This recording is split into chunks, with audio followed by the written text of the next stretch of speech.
So my brothers and my sisters, as we embrace this urgency of creating the beloved community, now is the time to be love. Love means understanding, redemptive goodwill toward all, which seeks nothing in return. So be love by implementing the demands of justice to eliminate the school to prison pipeline that has so many black children entrapped. Be love by correcting voting policies that seek to suppress the votes of millions of black and brown people. Be love and implement the demands of justice by transforming a society that is disproportionately violent toward black lives, including black transgendered lives and indigenous lives. Be love and correct false narratives and economic policies that continue to divide and pit poor and working class black and white people against each other. Be love and implement demands of justice where systems and structures are deconstructed and lead the way of living in community that reimagines just, humane, equitable, and sustainable policies, practices, and behaviors. Love your enemies. Bless them that curse you. Do good to them who hate you, and pray for them that despitefully use you and abuse you. Be love and do justice and love mercy and walk humbly with our God.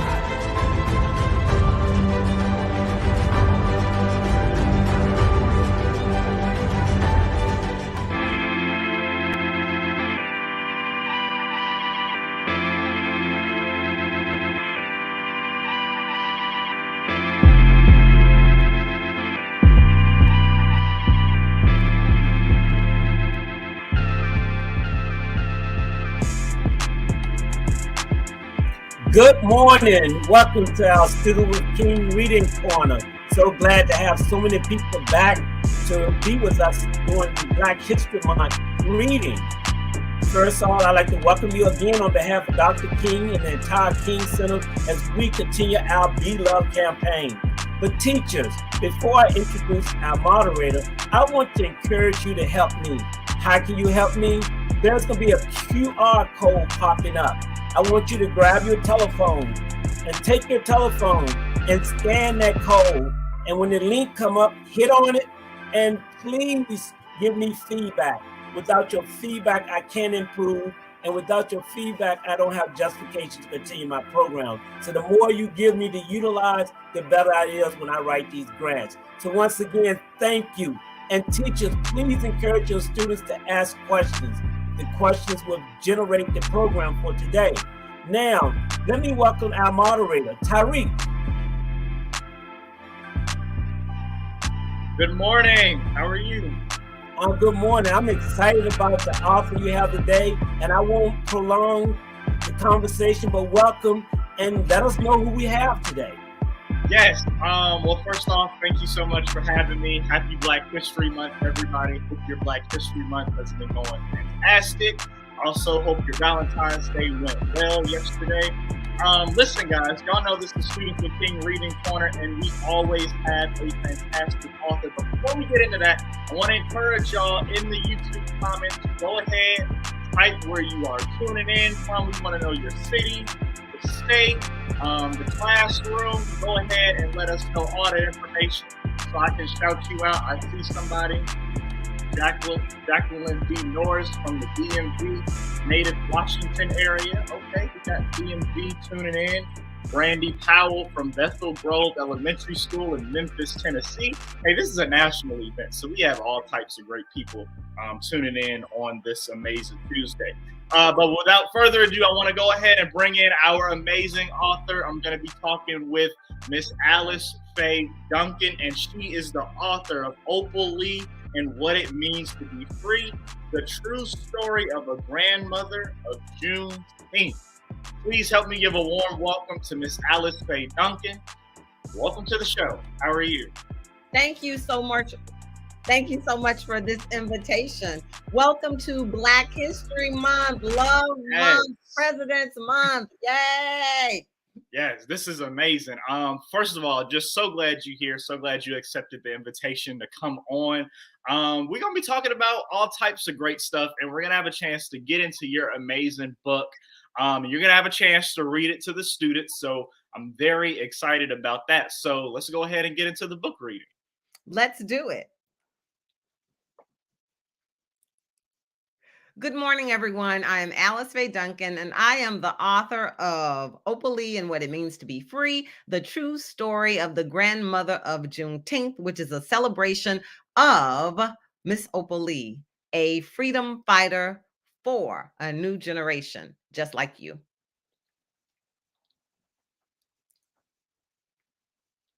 Happy Juneteenth Jamboree. Come and join the fun. Opalee waved to her great-grandson as he barreled across the park. He zipped past lines of picnic tables covered with platters of barbecue, baked beans, tomato tarts, and raspberry cobbler. He hurried past a leaping choir draped in purple robes. He danced a jig with cowboys playing fiddles, but they did not stop his flow. Buddy ran to the blooming tree where Opalee held court. Her braided hair was a silver crown. Her eyes were twinkling stars. Great grandeur, Buddy called. Tell us a Juneteenth story. Opalee raised her face to the sun as memories of yesteryear filled her vision. When she had been a Texas bud, like the children at her feet, and just like children like you, Granddaddy Zach told freedom stories on his wooden porch. As Opalee remembered his words, she lifted her hands and cheered. Juneteenth means freedom, and now it's story time. Then Opalee began. Once upon a blazing sun, Black bodies were bought and sold like cattle. Black men plowed the fields, but were not allowed to own the land. Black women cooked the food, but were not allowed to feast on the roast and ribs from the master's table. Black children cleaned the one-room schoolhouses, but they were not allowed to read or write. Earning and learning were against the law. American slavery was a, say it with me, thief. American slavery dragged on like a plague until January 1, 1863. That's when President Lincoln wielded courage and raised his feathered pen. He signed the Emancipation Proclamation. Say that with me. Emancipation Proclamation. Yes, he did. He signed the Emancipation Proclamation with a mighty stroke. Glory, glory, glory. Freedom was dazzling news like a bright, starry night. However, Texas was big and many miles away from Mr. Lincoln. White masters defied his words. Black bodies remained in bondage. They plowed, they cooked, they cleaned. Freedom did not ring through Texas in 1863.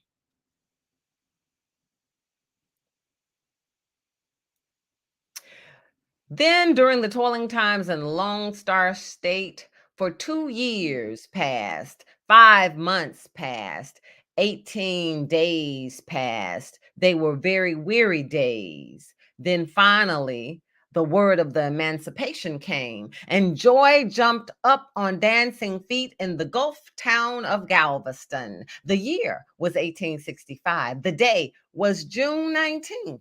Gordon Granger marched through Galveston with Union Army troops. The general raised his booming voice and spoke these righteous words. He said, "The people of Texas are informed that in accordance with the Emancipation Proclamation from the Executive of the United States, all enslaved are free." Opalee danced in a circle as she remembered. She said, "Freedom, hope, and joy divine. Juneteenth means it's freedom time. Can you imagine the excitement? Say that with me. Freedom, hope, and joy divine. Juneteenth means it's what? Juneteenth means that's right, freedom time. Singing filled the air. Happy tears rolled down like rain. Black families leaped through cotton fields and played tambourines. It was a day of jubilee, perfect for Texas barbecue, watermelon, and sweet potato pie.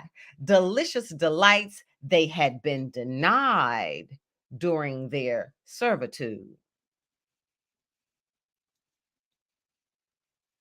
Opal told the children, remember my words for safekeeping. Remember what I say. Juneteenth is bigger than Texas singing or dancing bands. Juneteenth is freedom rising, and freedom is for everyone. Juneteenth is you and me. As the children clapped and cheered, Buddy tugged her sleeve. He said, Great granddear, what was Juneteenth like when you were a kid? Opal Lee unwrapped another story. She said, Blacks and whites lived separately when I was a child. Jim Crow signs littered old Fort Worth in every public place. Black families were banned from Forest Park Zoo, except one day of the year. On Juneteenth, we could picnic, party, and ride the Ferris wheels. Can you imagine that? That at one time in Fort Worth, Texas, Black people could only visit the zoo one day a year, and that was Juneteenth. Opal Lee said, I hated that zoo. I loved it too. The birdhouse was my favorite. Buddy groaned and shook his head. The old days don't sound so good.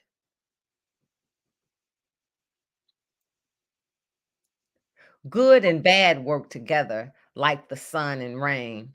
I spent good days on my grandfather's porch reading poetry books. His farm was my playground. I ran across the fields and climbed the tallest oak. Glory, glory, glory. Some memories are chocolate sweet, but some memories cut and bruise. My saddest season started on Juneteenth Day. It was 1939, and I was 12 years old.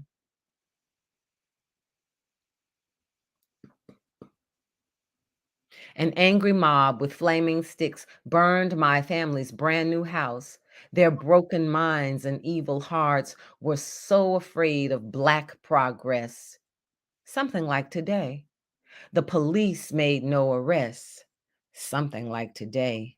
And my family moved away. And yet the embers burn. That fire still lives in me. I learned a big lesson that Juneteenth day. Freedom is a golden coin, and struggle makes it shine.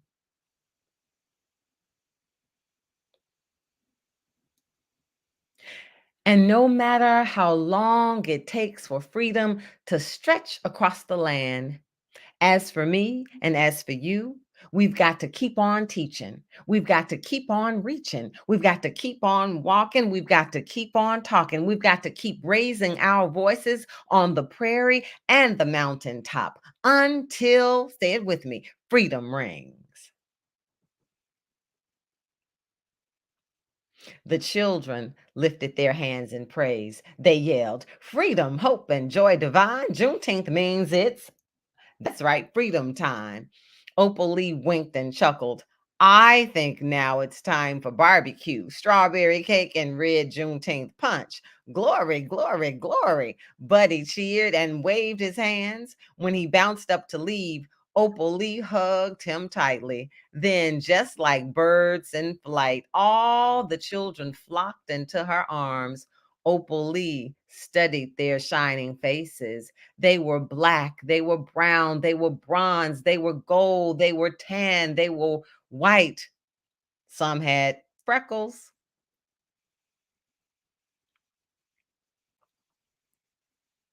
Opal Lee rested against the blooming tree and whispered in the wind. She said, Remember my words for safekeeping. Remember what I say. Freedom is for everyone. Juneteenth is what? Juneteenth is you and me.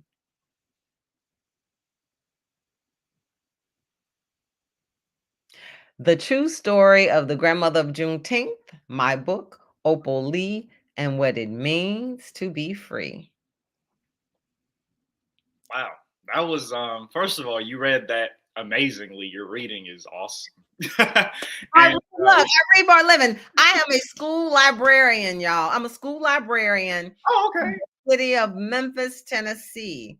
I am also the author of not only Opal Lee and What It Means to Be Free, but I am the author of a book called Evicted and the Struggle for the Right to Vote. And I am the author of, let me see, where is my book? Look, give me a minute.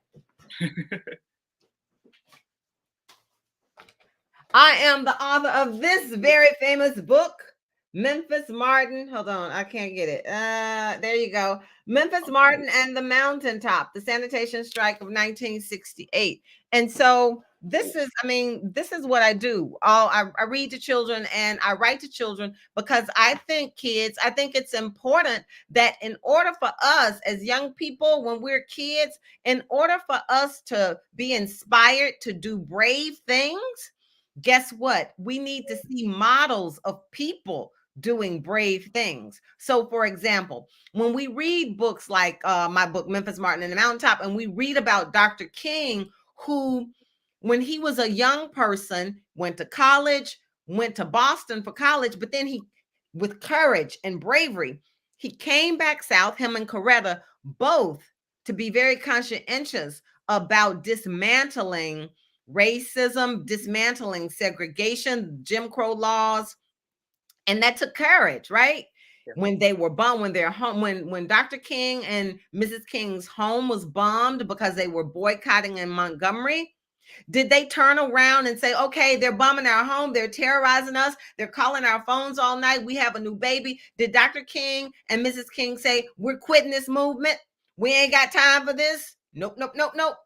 Dr. King said, we're going to stay in Montgomery and we're going to see this fight for justice through. Coretta Scott King had the opportunity at that time in 1955. She could have very well said, well, look, Martin, you stay here in Montgomery and I'm going on over here to Heiberger with my mom and my dad and I'm taking my baby with me and I'll catch you, when you're available, right? But Coretta didn't say that. Mrs. King didn't say that. Mrs. King said, Martin, if you are staying in Montgomery to see this boycott through, the baby and I, we are staying in Montgomery too.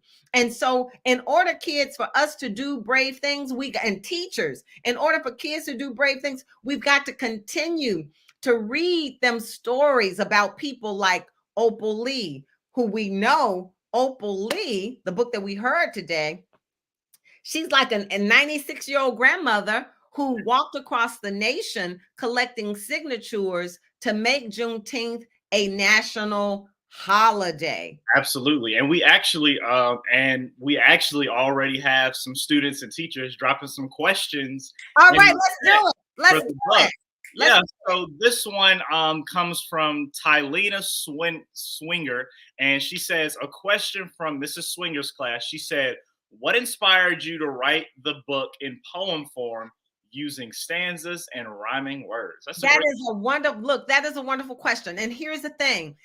Talking about slavery can be very painful and gripping to the heart. So when we want to talk about these deep things that happen in history that maybe are not so happy, it is a good thing to use poetry because poetry has spare language, poetry is lyrical, and poetry, because it has rhythm and rhyme, it puts us emotionally in a good place and makes our heart receptive to hearing about these hard things, but it does not leave us sad. It leaves us feeling empowered. It leaves us feeling inspired to go on. Okay, nice. And then Kelsey Hudson, she says, my class wants to know, how many books have you written? Okay, so to date, I think I think I've written maybe about 10 books, but you'll have to like go out there on Amazon and all of those other you like Amazon, wherever, go to the interwebs to find out where all those books are. That's fantastic. I love it. Listen, serial author. Congrats to you on that. Sharon Lil says, how long did it take you to write the book Alvin Chuan's Second Grade? Okay, so I think I got the opportunity to write the book during the George Floyd social uprising. Okay. That was the summer of 2020. Mhm. And then I think I was I had finished the draft by December of 2020, and the book was finished and ready for publication by April 21. So it took about like one complete year to write the book, because I had to research the book and then, say it with me, primary sources. So I got an opportunity to talk specifically with grandmother Opal Lee, who is a primary source, because the book is about her life, right? And so when your teacher is asking you the task of to write something and to write about someone in your family, then always go to the source, go to the primary source, contact them, call them, write them. Okay.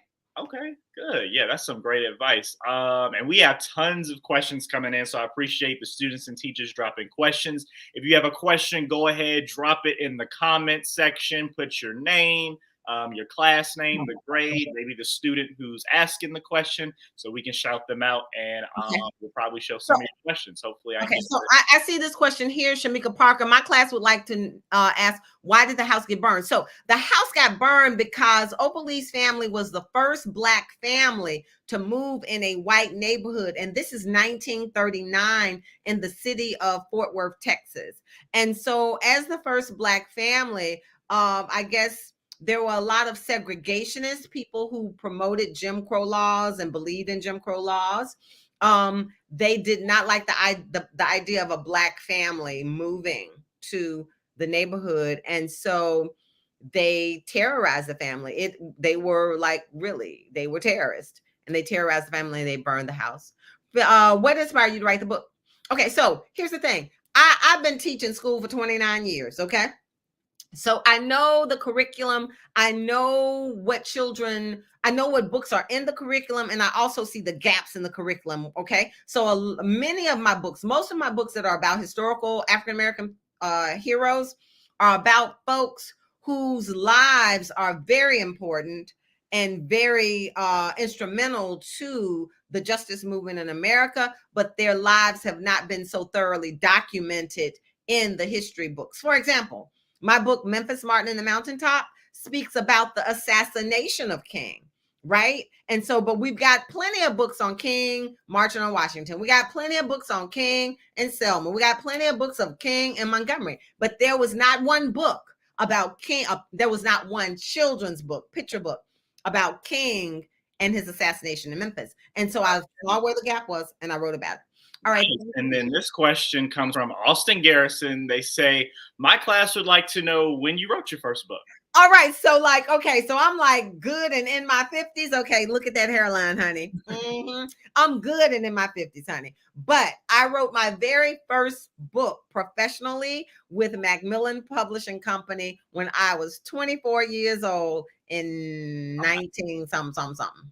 Wow. Okay. So you've been an author for quite a long time, longer, baby, than you've been born, honey. Yes. And Valentina in 4th grade would like to know if you plan to write more books about Opal Lee, or do you have any projects up and coming? That, Valentina, is a genius question. Yes. Okay. So what I have coming on down the line, mark your calendars, kiddos. Mark your calendars. September 2022, when school starts, I will have a new book, and it is titled Yellow Dog Blues, A Fable About the Mississippi Delta. It is a book that is going to explore blues music, introduce blues music to kids, right? Then in 2023, I have a new book. Mark your calendars, 2023. Y'all invite me back, King Center. I have a new book called Coretta's Journey, The Life and Times of Coretta Scott King, which is for children now. It's heavy, but it's going to be beautiful. It's talking about Coretta Scott King and the prophecy that was on her life, her life in the protest movement, and it's talking about patriarchy and what it means to live under a banner of patriarchy and to live your voice despite. Yes.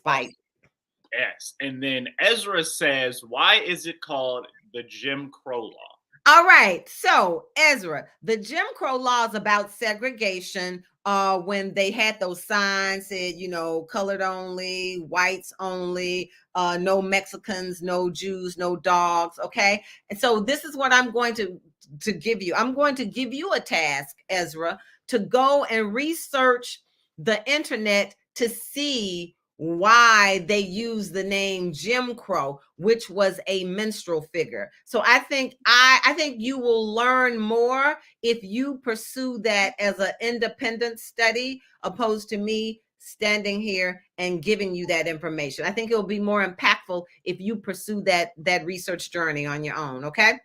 All right. It says, we love your book like Just Like a Mama. We have read 2 of your books in our Black Children's Book Campaign in our school. Very, very good. Now, Just Like a Mama, y'all. Just Like a Mama was published in 2022, but I wrote it during my first year teaching school, which was 29 years ago. I wrote it the very first year I taught school, 1993.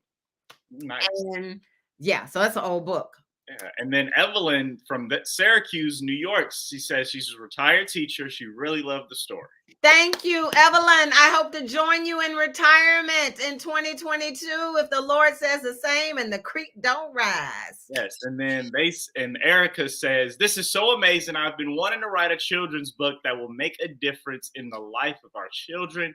By the way, you look amazing. Baby, don't you know I'm looking amazing because I'm turning my computer toward the sun. I mean, so the sun that's on my face. Got to get that good lighting. But Erica, write this down. All the teachers who are listening, listen and hear me with your good ear. All the teachers who are listening, I have a free, I said free is free. I have a free writing workshop that will happen in celebration of Juneteenth. It happens June 18th, Saturday. Okay, you need to, I'm going to put this in the chat. If you want to sign up for the free workshop, you need to visit this email or this website, ESOP. I hope I'm writing this right, writers.com. So ESOPwriters.com is going to be where but you have to sign up for the free workshop. And what I'll do for the teachers who sign up for the free workshop, I will also send you like samples of what like model text. Y'all know about that term, model text. I'll send you a model text for what a quality picture book is, and we'll have fun. It's only an hour. The workshop is only an hour, right? Because the seeds that we plant in the lives of others, those seeds bloom in our lives. All right. Nice. And then Evelyn, this is our last question we're going to get to. Evelyn says, what advice can you share to my third graders about writing? All right. So this is the advice I'm sharing with you kiddos about writing. The first draft is always, say it with me. The first draft is always trash. The first draft is always, say it with me, trash. That's right. The writing must be refined. You must edit. You must conference with your teacher. Have someone look at it. Have your mother look at it. So the first draft is never the best draft. It's the second and the third and the fourth. That brings me to my book. Write this book down, teachers, because this book talks about the writing process. It's called A Song for Gwendolyn Brooks. Gwendolyn Brooks, as you know, was the first Black writer to win a Pulitzer Prize. I wrote a picture book biography about her, but in the process of writing that, I also talk about the steps that Gwendolyn Brooks took to write her poems. Wow. And so the same steps that children can take. Yeah, that's awesome. Yeah, like that is fantastic information. We just want to thank you, first of all, so much for coming on this amazing Students with King Reading Corner. Unfortunately, that is all the time that we have, but I want to thank you so much once again for coming and to reading to the amazing students. Students, I hope you guys enjoyed the amazing reading and the Q&A. Thank you all so much for dropping questions. I'm Tyreek, your moderator. Make sure you guys go follow me on Instagram. And got a new show coming to TV in just a few weeks. So make sure y'all stay tuned in for that. You can find out the information on Instagram. I'm going to now and on that note, we're going to have to wrap it up, Tyreek. We're going to have to wrap it up. I'm sorry. We had a lot of questions. The author had a lot, but I just want to once again put up our QR code so that we can remind teachers to please make sure you give us some feedback and let us know. We want to make sure we honor your time and end at 10:30 on time. But once again, on behalf of Dr. Bernice A. King, all of us are part of the beloved community. We thank you very, very much, teacher, for choosing our program and making us a part of your community, as we are the beloved community. And we want you to go to our website and join the beloved movement and take the pledge. Thanks again for joining us, and thank you, our author and the moderator, for hosting this program. Thanks again, and we hope to see you next month for our next reading. Thank you.